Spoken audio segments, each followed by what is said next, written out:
Hello दोस्तों, कैसे हो आप। मैं आशा करता हूं आप लोग मस्त होंगे, स्वस्थ होंगे और आप लोगों का प्रिपरेशन बहुत बेहतर ढंग से चल रहा होगा। दोस्तों आज ये क्लास में हम लोग बात करने वाले हैं यूपी टेट और सुपर टेट के बारे में, ठीक है ना। तो हम लोग वैसे कॉन्सेप्ट को सीखने वाले हैं जो कि प्रीवियस ईयर प्रश्नों में बार बार पूछे जाते हैं। आपको कुछ नहीं करना है, जब तक आपका नोटिफिकेशन नहीं आया है आपको कुछ नहीं करना है, सिर्फ आपको प्रीवियस ईयर सभी विषयों के प्रीवियस ईयर प्रश्नों को आपको करना है, ताकि आपको उन विषयों में पकड़ हमेशा बना रहे, आपको कुछ पढ़ने की जरूरत ना पड़े, नया पढ़ने की जरूरत ना पड़े। आप सिर्फ इनको पढ़ते तो इसमें हर तरह के आपको प्रश्न मिलते हैं ना, हर तरह के प्रश्न मिलेंगे तो आपका हमेशा अभ्यास बना रहेगा। उनके लिए आप प्रत्येक टॉपिक को अलग अलग पढ़ने की कोई जरूरत नहीं है, ये सभी के सभी टॉपिक से ही आपको प्रश्न से पूछे जाते हैं।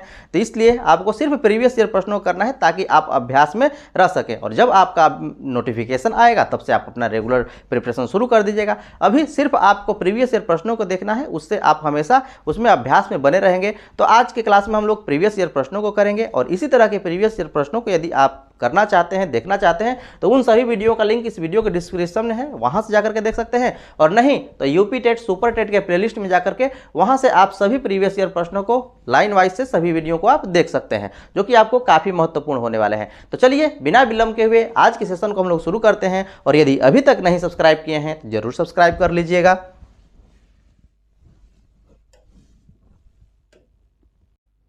अब देखिए दोस्तों, ये आपका प्रश्न है। यहां पर आपसे प्रश्न में कह रहा है कि एक बेलन, अर्धगोला तथा शंकु जिनकी आधार और ऊंचाई क्या है, एक समान है। आधार और ऊंचाई एक समान है, उनके वक्र पृष्ठीय क्षेत्रफलों का अनुपात आपसे यहां पूछ रहा है। यहां पर तीन चीजें दे दिया गया है और इनके मिक्स करके इसका अनुपात बताना है। ध्यान दीजिएगा, यहां पर बेलन है, ध्यान दीजिएगा, ये आपका बेलन है। मैं आपको बता दे रहा हूं ताकि आपको समझने में बहुत ही आसानी रहे, ठीक है ना। सब समझने में आपको बहुत ही आसानी रहे, कोई आपको तकलीफ ना हो। ये आपका अर्धगोला हो गया, और यहां पर आपके शंकु के बारे में कह रहा है, ये आपका शंकु हो गया। इसमें ये कह रहा है ये बात कि जो इनकी ऊंचाई है ना, जिनका आधार और ऊंचाई एक समान है। आधार कहने का अर्थ क्या है कि ये जो आधार है और ऊंचाई क्या है, एक समान है। आधार और ऊंचाई क्या है, एक समान है। तो ध्यान दीजिएगा, यहां पे यदि इसके त्रिज्या के बारे में बात करें और इसके त्रिज्या के बारे में बात करें तो दोनों क्या होने वाले हैं, एक समान होने वाले हैं। अब ध्यान दीजिएगा, यहां बात की जाए इसका आधार, तो इसका भी जो ये आधार होगा ये भी क्या होगा, एक समान होगा, अर्थात इसकी भी त्रिज्या क्या होगी, समान होगी। क्या कोई दिक्कत है। अब इसमें और भी प्रश्न में करा है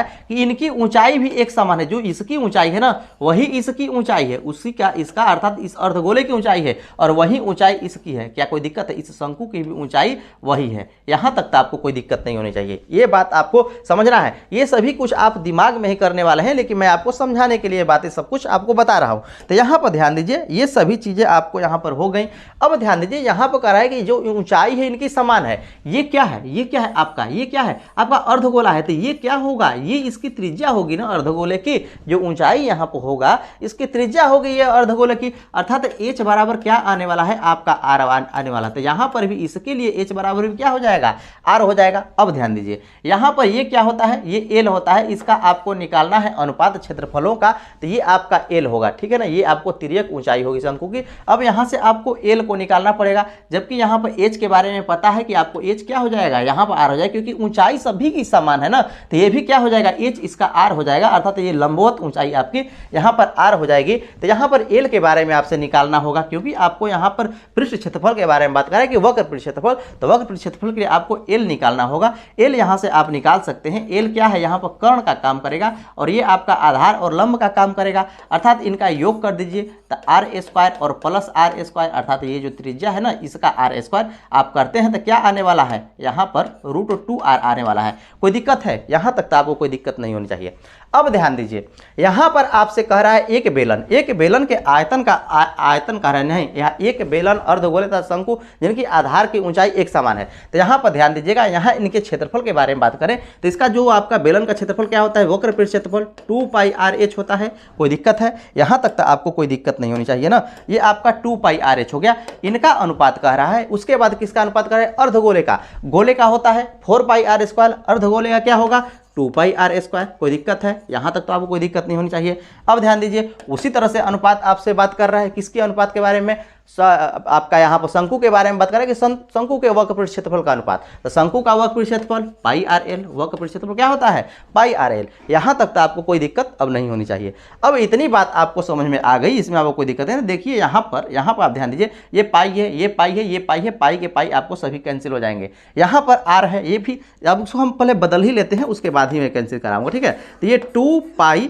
आर एल, आर और एच तो दोनों क्या है, आर एच, आर और एच दोनों क्या है, एक ही सामान है ना, तो एच की जगह पर आर रखिए या फिर आर की जगह पर एच रखिए, कोई दिक्कत नहीं है। तो यहाँ पर आप इसे रख लीजिए आपको समझने के लिए। हम चाहें तो डायरेक्ट इसको कैंसिल कर सकते हैं, लेकिन समझने के लिए ये आर एच है ना, अर्थात ये भी एच क्या है, आर ही है, तो ये आर स्क्वायर हो गया, आर और आर मिल करके आर स्क्वायर हो जाएंगे, क्योंकि एच आर के बराबर है।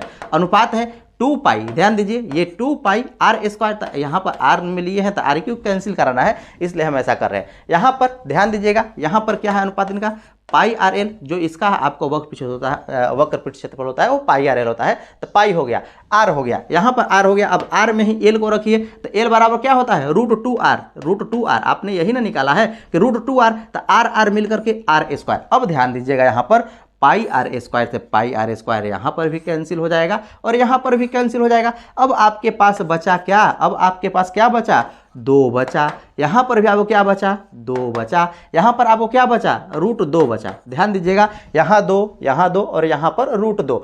इसी के अनुपात के बारे में आपसे पूछ रहा है कि इनका अनुपात बताइए, तो इसका अनुपात 2:2 मिलने वाला है। क्या कोई ऑप्शन है, कोई भी ऑप्शन में नहीं है।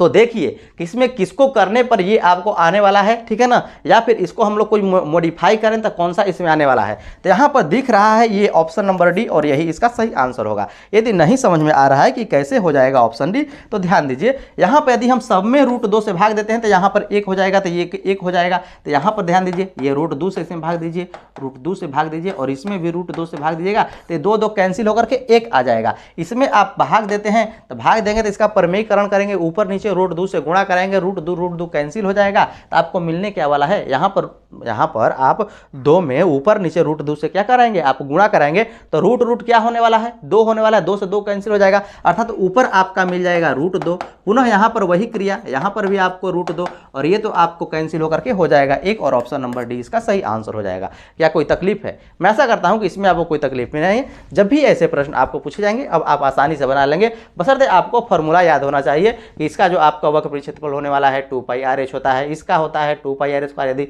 संपूर्ण गोले के बारे में बात करता तो वहाँ पर 4 पाई आर स्क्वायर हो जाता।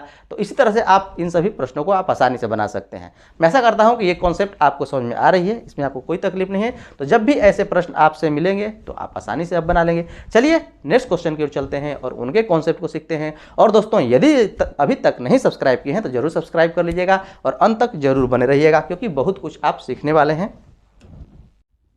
अब देखिए दोस्तों ये आपका प्रश्न है। यहाँ पर प्रश्न ध्यान दीजिए कि प्रश्न कह क्या रहा है। प्रश्न कह रहा है कि 2 घनों के आयतनों का अनुपात आपको दिया हुआ है। मान लीजिए ये कोई घन है जिसकी भुजा x है, तो x क्यू क्या होता है, उसका आयतन होता है, और अनुपात ये मान लीजिए कोई भुजा यहाँ पर जो इसका आयतन है उसकी भुजा आपको y है, तो y क्यू बराबर आपका यहाँ पर 64 हो गया।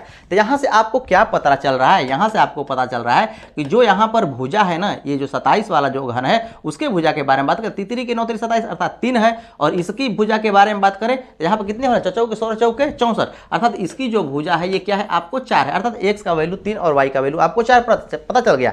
यहाँ पर आपसे कह रहा है कि इनके संपूर्ण पृष्ठों के क्षेत्रफल का अनुपात आप बताइए कि क्या होगा। तो संपूर्ण पृष्ठ क्षेत्रफल आप जानते हैं कि 6 भुजा स्क्वायर होता है, 6 घन का क्या होता है 6 इंटू भुजा स्क्वायर। तो इसके लिए भुजा क्या हो जाएगा, x स्क्वायर हो जाएगा, और उसके लिए भी 6 इंटू भुजा क्या हो जाएगा, y स्क्वायर हो जाएगा। क्या कोई तकलीफ है, 6 से 6 कैंसिल हो जाएगा, x का वैल्यू 3 अर्थात 3 का स्क्वायर अनुपात y का वैल्यू कितना 4 का स्क्वायर, ठीक है। तो यहाँ पर कितना आने वाला है 9:16, जो ऑप्शन होगा वही उसका सही आंसर हो जाएगा। तो 9:16 ऑप्शन नंबर बी है और यही इसका सही आंसर हो जाएगा। उनके क्षेत्रफलों का अनुपात 9:16 होने वाला है। तो इतना कुछ भी आपको करने की जरूरत नहीं है, जो जानता है सिर्फ देखेगा और आंसर बता देगा कि इसकी भुजा 3 हो जाएगी, इसकी भुजा 4 हो जाएगी। क्षेत्रफल तो जानता है कि 6 भुजा स्क्वायर हो जाता है, उनका अनुपात लेना है 6 कैंसिल, भुजा स्क्वायर अर्थात 3 का स्क्वायर पुनः आपका 4 का स्क्वायर, तो 9:16 डायरेक्ट आंसर लगाएगा। मैं ऐसा करता हूं कि इतनी बात आपको समझ में आ रही है, इसमें आपको कोई तकलीफ नहीं है। ये क्या होता है आप जानते हैं कि संपूर्ण पृष्ठ क्षेत्रफल होता है घन का, जो है ना संपूर्ण पृष्ठ का क्षेत्रफल का फॉर्मूला होता है ये आपका 6 इंटू भुजा स्क्वायर, और यहाँ पर इसके लिए 6 इंटू भुजा स्क्वायर, और आपको दूसरे जो घन है उसके लिए 6 इंटू भुजा स्क्वायर, 6 से 6 कैंसिल करा दिया गया है और x स्क्वायर y स्क्वायर सिर्फ आपका वैल्यू पुट कर दिया गया है और आपका मान निकल गया है। क्या कोई कन्फ्यूजन है? कोई कन्फ्यूजन नहीं होनी चाहिए। चलिए नेक्स्ट क्वेश्चन की ओर चलते हैं और उनके कॉन्सेप्ट को सीखते हैं। अब देखिए दोस्तों, ये आपका प्रश्न है। यहाँ प्रश्न करा है कि यदि कोई व्यक्ति किसी वृत्ताकार पथ का 4/5वां भाग m मिनट में तय करता है, तब उसी चाल से उस पूर्ण पथ की एक परिक्रमा करने में व्यतीत समय बताइए कि कितना समय उसका व्यतीत हुआ होगा। ध्यान दीजिए, ये कोई वृत्ताकार पथ है। यहाँ पर आपको इस वृत्ताकार पथ की टोटल लंबाई के बारे में बात किया जाए तो उसे मान लेना है। आप 100 मान सकते हैं, 1 मान सकते हैं। हमने मान लिया है कि 1 किलोमीटर है। आसानी से आप बनाने के लिए मान लीजिए कि 1 किलोमीटर है, तो 1 किलोमीटर का 4/5वां भाग, ध्यान दीजिए, 1 किलोमीटर का 4/5वां भाग यदि वो तय करता है, 1 किलोमीटर का 4/5वां भाग तय करता है, तो वो समय लेता है m मिनट। ध्यान दीजिए, यहाँ पर वो समय लेता कितना है, m मिनट समय लेता है। तो यदि हम यहीं पर बात करें कि टोटल 1 किलोमीटर की दूरी यदि तय करना चाहे, टोटल 1 किलोमीटर की वो दूरी तय करना चाहे तो कितना समय लगेगा, उसी के बारे में आपसे पूछ रहा है कि पूर्ण परिक्रमा। ये 1 किलोमीटर क्या है, इसकी टोटल पूर्ण परिक्रमा हमने माना है। यहाँ 100 मान सकते हैं, 1 मान सकते हैं, आप कुछ भी मान सकते हैं, आपको जिससे कैलकुलेशन सबसे आसानी से वो मान लीजिए। तो यहाँ पर यदि आप 100 मानते हैं तो कुछ काटना छाटना पड़ेगा, तो क्यों मानिएगा, आप छोटी से छोटी इकाई मानिए। तो यहाँ 1 किलोमीटर,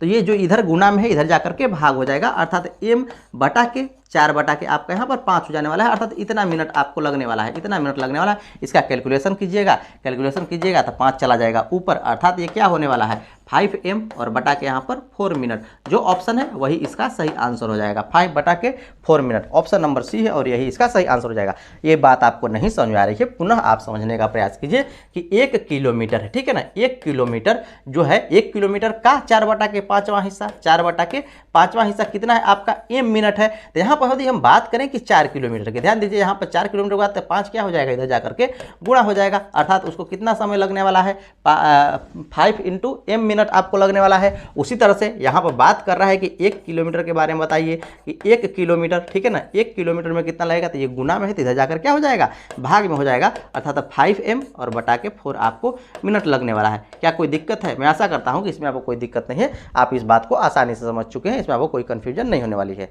चलिए नेक्स्ट क्वेश्चन की ओर चलते हैं और उनके कॉन्सेप्ट को सीखते हैं, ठीक है। तो अंत तक बने रहिएगा और यदि अभी तक नहीं सब्सक्राइब किए हैं तो जरूर सब्सक्राइब कर लीजिएगा। अब देखिए दोस्तों, ये आपका क्षेत्रमिति और आपका परसेंटेज दोनों से मिक्स करके प्रश्न पूछा हुआ है। कह रहा है कि यदि किसी गोले की त्रिज्या 50% की वृद्धि की जाए तो इसके पार्श्व क्षेत्रफल के बारे में आपसे पूछ रहा है कि कितने प्रतिशत की वृद्धि होगी, इसके बारे में आप बताइए। ध्यान दीजिएगा, यहाँ पर कोई गोला है, ठीक है ना, ये आपका कोई गोला है और यहाँ पर कह रहा है कि जो इसकी त्रिज्या है ना 50% बढ़ा दिया जाए। 50% बढ़ा दिया जाए कहने का अर्थ क्या है कि मान लीजिए कि इसकी त्रिज्या क्या है, 1 है। यदि इसकी त्रिज्या 1 है तो 1 का 50% क्या होगा, आधा होगा, अर्थात 1 से हो क्या जा रहा है, 1 + 1 बटा के 2 हो जा रहा है। कोई दिक्कत है? यहां तक आपको कोई तकलीफ नहीं होनी चाहिए। पहले त्रिज्या यदि 1 रही होगी तो 50% बढ़ा दिया, कहने का अर्थ क्या है कि 1 + 1 बटा के 2 हो जाएगी। और नहीं तो पहले त्रिज्या यदि 100 रही होगी, 50% बढ़ा देने का अर्थ क्या है, 50% यदि बढ़ा दिया जाए तो क्या हो जाएगा, 100 और प्लस आपका 50 हो जाएगा। क्या कोई दिक्कत है? अर्थात 150 हो जाएगा। तो किसमें आपको कैलकुलेशन सबसे आसान होगा, 1 मानिएगा तब आसान होगा कि आप 100 मानिएगा तो आसान होगा। तो यहाँ पर आपको मान करके बनाना है। तो यहाँ पर आप 1 मानिएगा तो आपका आसानी से ये कैलकुलेट होने वाला है।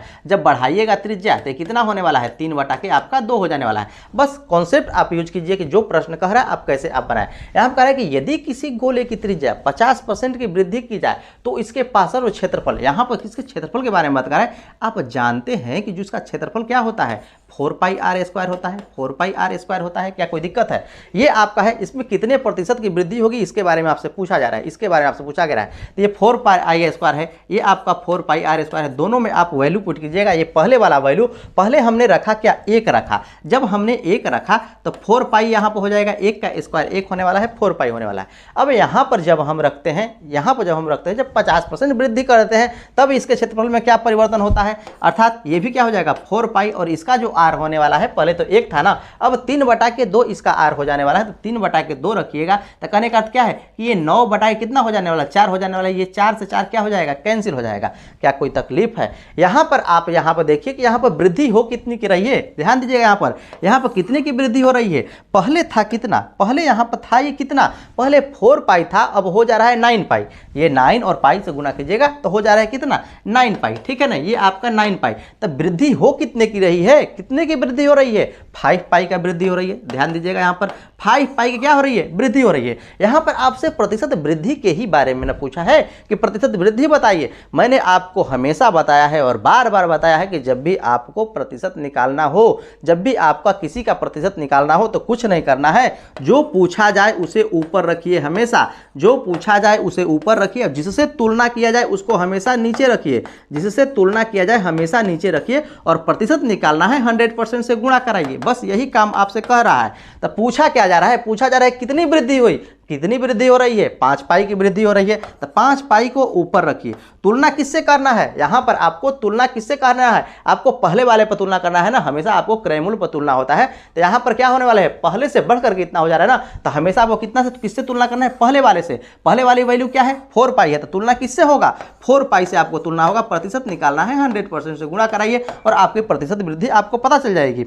यहां तक तो आपको कोई तकलीफ नहीं है। पाई से पाई कैंसिल हो जाएगा, इस 4 से आप काटिएगा तो 25 चौके 100, 25 पाँच कितना हो जा रहा है, 125, अर्थात कितनी वृद्धि हो रही है, 125% की वृद्धि हो रही है। 125 कौन सा ऑप्शन है, ऑप्शन नंबर सी है, और यही इसका सही आंसर हो जाएगा। क्या कोई तकलीफ है, इसमें आपको कोई तकलीफ नहीं है। जो भी पूछा जाता है हमेशा उसे ऊपर रखते हैं। यदि प्रतिशत उसका निकालना हो तो प्रतिशत यहाँ पर निकालना कितना है, यहाँ पूछना है कि प्रतिशत वृद्धि कितनी हुई, वृद्धि कितने की हो रही है, 5 पाई की हो रही है, 5 पाई को ऊपर रखना है। तुलना किससे होगा, शुरू वाली राशि पर आपको हमेशा तुलना होता है। क्रयमूल्य विक्रयमूल्य के बारे में बात करें तो हमेशा क्रयमूल्य पर तुलना होता है, ठीक है ना। तो यहाँ पर भी उसकी तुलना किससे होने वाली है, 4 पाई से तुलना होने वाली है। शुरू में इतना थी, बढ़ करके इतना हो जा रही है, तो तुलना किससे होने वाली है, आपको शुरू वाली से तुलना होने वाली है। तब 5 पाई और बटा के 4 पाई। जब भी कुत्ता, मैना, खोता, बिल्ला, जो कुछ किसी का भी आपको गधा, घोड़ा, किसी का भी प्रतिशत निकालना हो तो हमेशा परसेंटेज से ही आपको यहाँ पर गुणा कराना है और ये आपका प्रतिशत इसका निकल जाएगा। तो 5 पाई बटा के 4 पाई इंटू 100% कैलकुलेट कीजिएगा, 125%, अर्थात 125% की वृद्धि हुई और ऑप्शन नंबर सी इसका सही आंसर हो जाएगा। कोई इसमें तकलीफ नहीं होनी चाहिए। मैं ऐसा करता हूं कि ये कॉन्सेप्ट आपको अच्छी तरह से समझ में आ गई है। चलिए नेक्स्ट क्वेश्चन की ओर चलते हैं और उनके कॉन्सेप्ट को सीखते हैं। अंत तक बने रहिएगा। अब देखिए दोस्तों, ये आपके प्रश्न, ऐसे प्रश्न आपसे पूछे जाते हैं। कह रहा है कि 15% का लाभ और 15% की हानि का अंतर 450 है।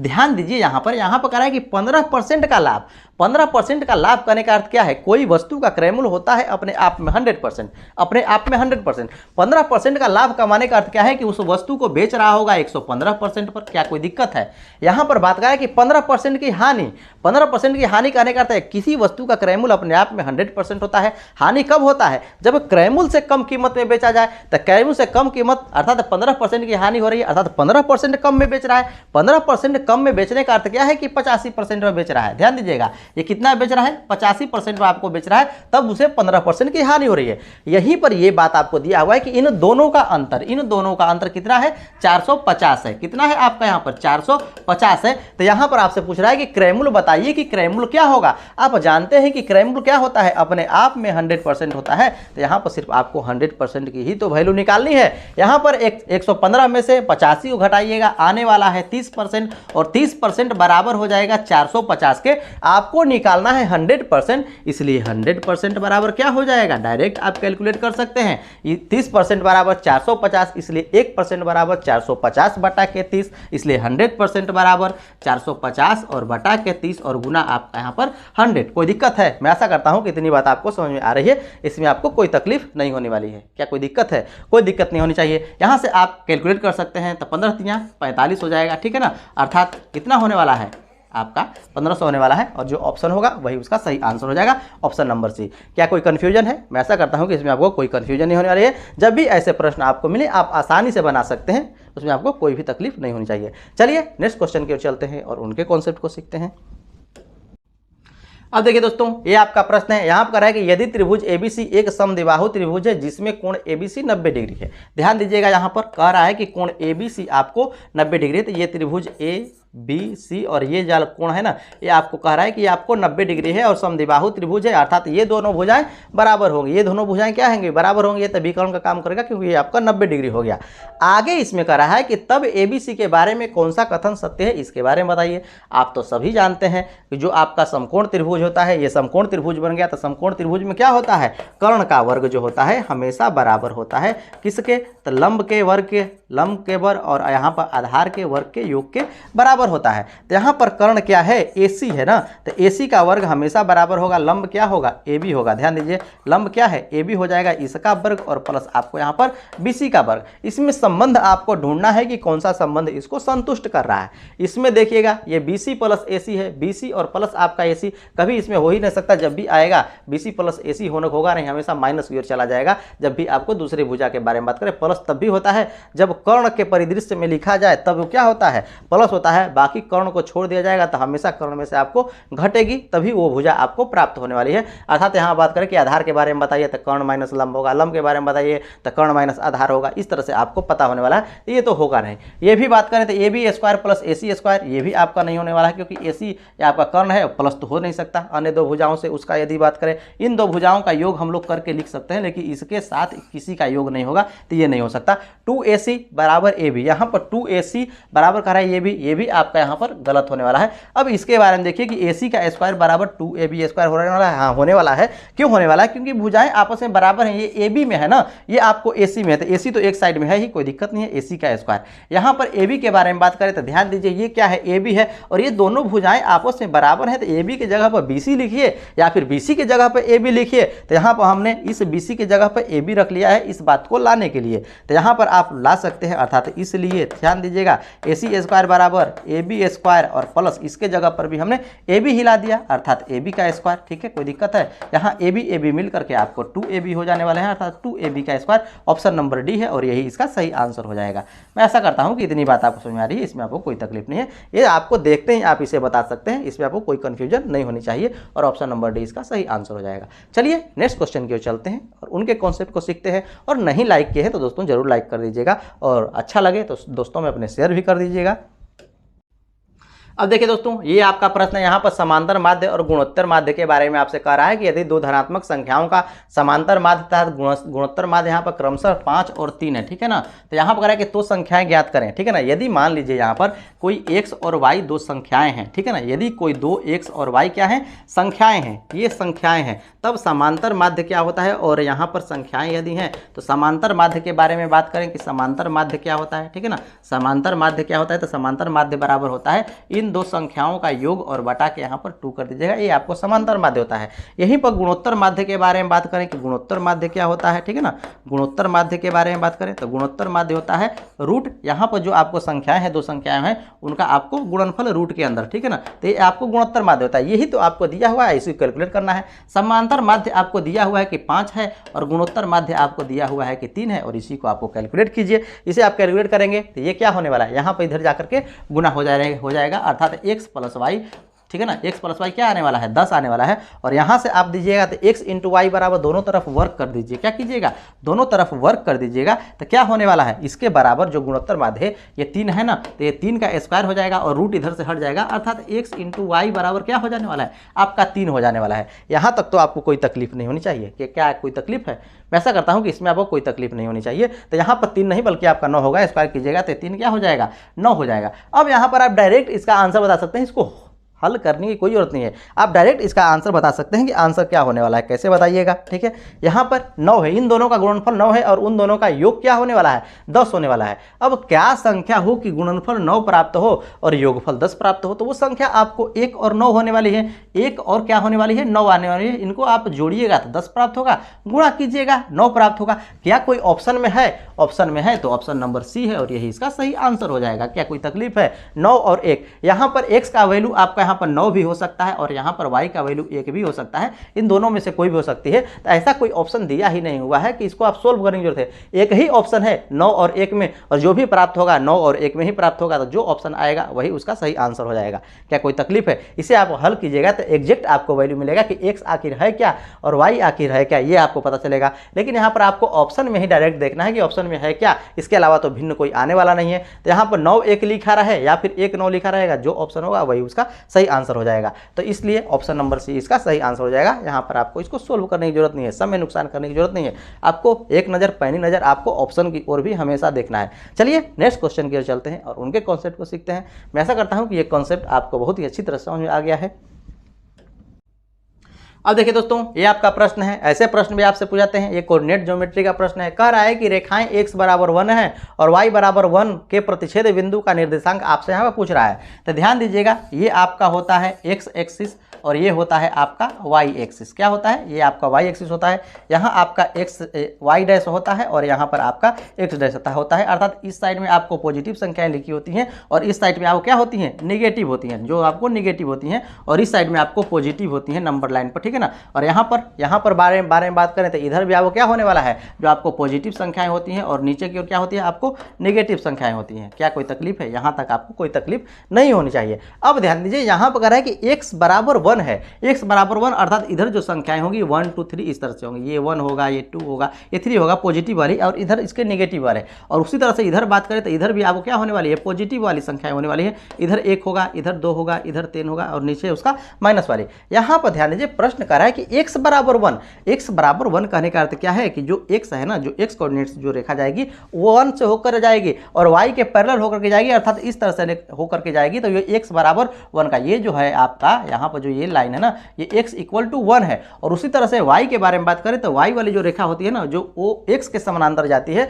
तो ये है क्या? y इक्वल टू 1 वाली रेखा है। क्या कोई दिक्कत है? यहाँ तक तो आपको कोई तकलीफ नहीं होनी चाहिए। यहाँ पर आपको बताना है कुछ नहीं, यहाँ पर कोऑर्डिनेट बताना है कि निर्देशांक क्या होगा प्रतिच्छेद बिंदु का, इनके अर्थात इनका प्रतिच्छेदन कहाँ हो रहा है? यहाँ पर हो रहा है। और इसी के कोऑर्डिनेट के बारे में आपसे पूछ रहा है। तो कोऑर्डिनेट क्या होने वाला है? कोऑर्डिनेट क्या होने वाला है? इसके लिए भी 1 है, x के लिए भी 1 है और y के लिए भी 1 है, अर्थात 1 1 आपका होने वाला है। जो भी कोऑर्डिनेट होता है x और y के रूप में होता है। क्या होता है? x और y के रूप में होता है, x एक्सिस और y एक्सिस के रूप में। यहाँ पर कुछ भी होता, मान लीजिए कि यहाँ पर आपका जो होने वाला है ये x इक्वल टू 1 नहीं होकर के x इक्वल टू 3 हो जाए, ठीक है ना। यहाँ पर x इक्वल टू 3 हो जाए। x इक्वल टू आपका 3 कहने का अर्थ क्या है? कि 1 2 3, यहाँ x इक्वल टू 3 हो जाए और y इक्वल टू 1 हो जाए, अर्थात y इक्वल टू इस तरह से 1 रेखे आ जाए। तो यहाँ पर यदि हम बात करें कि इसका कोऑर्डिनेट क्या होगा, तो इसका कोऑर्डिनेट आपको x y के रूप में होता है। x की वैल्यू कितनी है? यहाँ से यहाँ पर आपको कितनी है? 3 है। तो x का जगह पर आपको 3 रखना है और y का वैल्यू कितना है? आपका 1 है। तो यहाँ पर क्या रखना है? 1 रखना है, x और y के रूप में रखना है, ठीक है ना। y और x के रूप में गलती से नहीं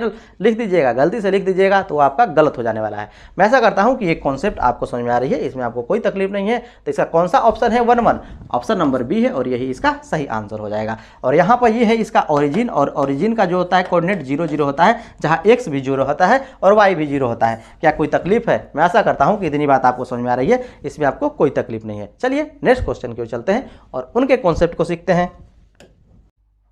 अब देखिए दोस्तों, ये आपका प्रश्न है। यहाँ पर प्रश्न कह रहा है, ध्यान दीजिए कि इतना बराबर इतना दिया हुआ है, तो इतना का मान इसमें के बताइए कि इसमें से कौन होगा, इसके बारे में बताइए। ध्यान दीजिए, यहाँ पर क्या है? z के रूप में है, तो इसके पहले आप x y के रूप में से ट्रांसफर कीजिए। कैसे कीजिएगा x y के रूप में? तो ध्यान दीजिए, यहाँ पर z है ना, इस 2 को इधर लेकर के आइए तो आपको पता चलेगा कि x प्लस y और बटा के 2 बराबर क्या होने वाला है? आपका z हो जाने वाला है। और इसी z का वैल्यू इन सब में आप पुट कर लीजिए। इसी z का वैल्यू क्या कीजिएगा?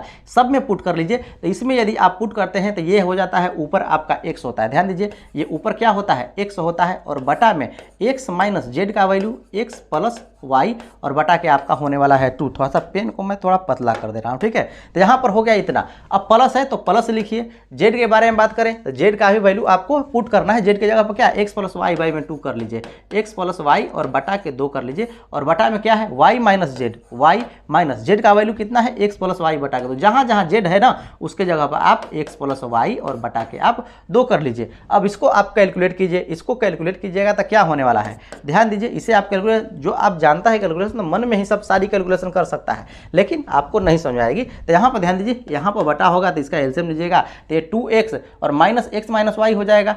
2x minus x minus Y कहने का अर्थ क्या है? ध्यान दीजिए यहाँ पर कि यहाँ पर ये 2 में से घटेगा तो ये क्या होने वाला है? ये 2x में से x घटेगा तो x आने वाला है, ठीक है ना। और यहाँ पर क्या हो जाएगा? y क्या हो जाएगा? ये माइनस है ना, तो अंदर जाकर के माइनस कर देगा, अर्थात x माइनस वाई, और नीचे क्या बचने वाला है? 2 बचने वाला है। उसी तरह से यहाँ पर भी आपका काम होगा। ये क्या है? x प्लस वाई है ना, x प्लस वाई और बटा के 2 है। यहाँ पर इसको भी ये जो काम यहाँ पर हुआ है वही काम यहाँ पर होगा। ये 2y हो जाएगा और इसमें से घटेगा तो y में 2y में से y घटेगा तो y आने वाला है, अर्थात y और माइनस x और बटा के यहाँ पर 2 हो जाएगा। क्या कोई तकलीफ है? यहाँ तक आपको कोई तकलीफ नहीं होनी चाहिए, ठीक है।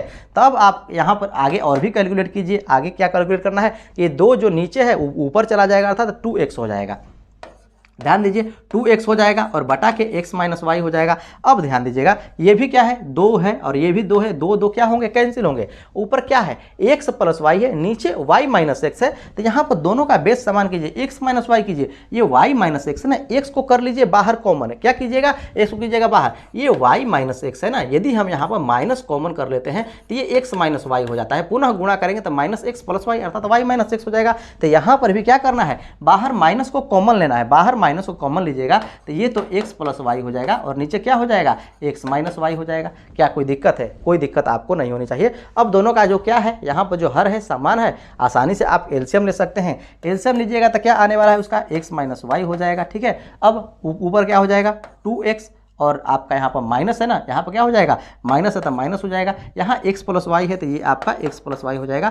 एलसीएम आप इस तरह से आप इसे कैलकुलेट कर सकते हैं। अब यहाँ 2x है माइनस है तो अंदर वाले सभी चिन्ह क्या हो जाएंगे बदल जाएंगे, अर्थात इसे आप कैलकुलेट कीजिएगा तो क्या आने वाला है 2x में से x घट जाएगा, x हो जाएगा और माइनस है ये आपका घट जाएगा तो ये आपको माइनस वाई हो जाएगा और बटा में क्या है x माइनस वाई ही है। अब यहाँ पर ध्यान दीजिए ये दोनों क्या है समान है, तो ये दोनों कट करके क्या आने वाले हैं एक आने वाले हैं और एक कौन सा ऑप्शन है, ऑप्शन नंबर सी है और यही इसका सही आंसर हो जाएगा। इस तरह से आप कैलकुलेशन कर सकते हैं। और यदि आप अधिक अभ्यास किए हुए हैं, अच्छी तरह से आपको पता है तो इतना कुछ आपको नहीं करने की जरूरत है, आप मन में ही बहुत सारी क्रियाएं कर लेंगे और कम से कम आपको लिखना पड़ेगा। कुछ तो प्रश्न ऐसे हैं कि उसमें आपको लिखना तो पड़ेगा ही। मैं ऐसा करता हूं कि इतनी बात आपको समझ में आ रही है। यहाँ पर यदि आप वैल्यू पुट करते हैं तो आप गलत कर देंगे। यदि आप वैल्यू मानकर चलिए कि हम पुट करते हैं कि x का वैल्यू 1 रखते हैं तो इसको क्या संतुष्ट कर रहा है, ये इसको यदि संतुष्ट कर रहा है तो इसको हम वैल्यू पुट कर सकते हैं। तो x का वैल्यू 1 पुट कीजिएगा, y का भी 1 पुट कीजिएगा और z का भी 1 पुट कीजिएगा तो सभी के सभी आपको बराबर हो जाएंगे। यहाँ पर यदि पुट करते हैं x का वैल्यू 1 और z का वैल्यू 1 तो x बटा के 0, ये आपको गलत हो जाएगा।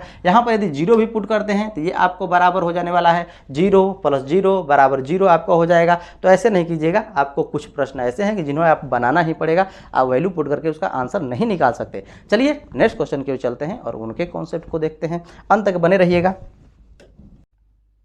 अब देखिए दोस्तों, जैसे ये आपका प्रश्न है, ऐसे प्रश्नों को बनाना ही बहुत आसान है, लेकिन आपको कॉन्सेप्ट पता होना चाहिए, ट्रिक पता होना चाहिए। यदि रूल से बनाएंगे तो आपको बहुत समय लगने वाला है, ठीक है ना। तो आपको वो कुछ नहीं करना है। यहाँ पर आपको ऐसे प्रश्न पूछे जाते हैं कि x प्लस 1 बाई में x का कोई भी वैल्यू 3 4 5 कुछ भी आपको दे देगा और आपसे पूछेगा कि x का स्क्वायर प्लस 1 बाई में x के स्क्वायर के बारे में बताइए, x के पावर 5 प्लस 1 बाई में x के पावर 5 के बारे में बताइए, ठीक है ना। आपको x के पावर 6 प्लस 1 बाई में x के पावर 6 के बारे में बताइए। ऐसे प्रश्न आपसे पूछे जाते हैं कि क्या होगा, ठीक है ना। इतनी बात आपको समझ में आ रही है। ऐसे प्रश्नों के बारे में आपसे पूछा जाता है, या फिर आपको दे देगा कि x के पावर 3 प्लस 1 बाई में x के पावर 3 का वैल्यू आपको कुछ दे देगा और आपसे पूछेगा कि x के पावर 2 प्लस 1 बाई में x के पावर 2 के बारे में बताइए क्या होगा, ठीक है ना। x के पावर 5 प्लस 1 बाई में x के पावर 5 के बारे में बताइएगा। तो ऐसे प्रश्नों को आप कैसे बनाएंगे इसके बारे में हम लोग इस वीडियो में टोटल कॉन्सेप्ट को नहीं सीख सकते, तो हम लोग मिलते हैं नेक्स्ट इंटरेस्टिंग वीडियो में, ठीक है ना। उसे हम लोग इसके ट्रिक को सीखेंगे और इसके कॉन्सेप्ट को भी सीखेंगे कि कैसे ऐसे प्रश्नों को आसानी से आप बना सकते हैं।